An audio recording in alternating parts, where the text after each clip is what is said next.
কাঁঠাল দোনোটা পেকে গেছে। দেখেন যে গাছ ভর্তি কাঁঠাল হয়েছে। কাঁঠাল গাছের পাশেই হচ্ছে পানের বরজ। এই গাছটা হচ্ছে গাঁদা ফুল গাছ। ওই ছেলেটারে নিয়ে আমি অনেক ভিডিও করছি। লেবু গাছে দেখেন লেবু ভর্তি গাছ। আম গাছে দেখেন যে আম পেকে রয়েছে। লকটের কোনো শেষ নেই গাছ। এই যে দেখেন যে তলায় কত লকট পড়ে আছে। এই লকটগুলো অনেক মিষ্টি, আসলেই অনেক মিষ্টি। পাশেই হচ্ছে বরিশালের সন্ধ্যা নদী।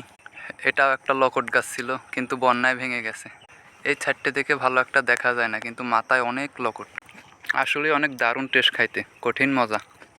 নদী ভরা পানি, কারণ এখন নদীতে জোয়ার।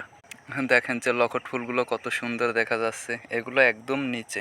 এই পথটা দিয়ে আমরা প্রতিদিন একবার হলেও যাই, কারণ এখান থেকে আমাদের পানের বরজে যেতে হয়। আর পাশেই হচ্ছে নদী। এই নদীতে গোসল করার অনেক স্মৃতি আছে, যেটা ছোটোবেলায় করতাম আর এখনও করি। ভালো থাকবেন সবাই। আল্লাহ হাফেজ।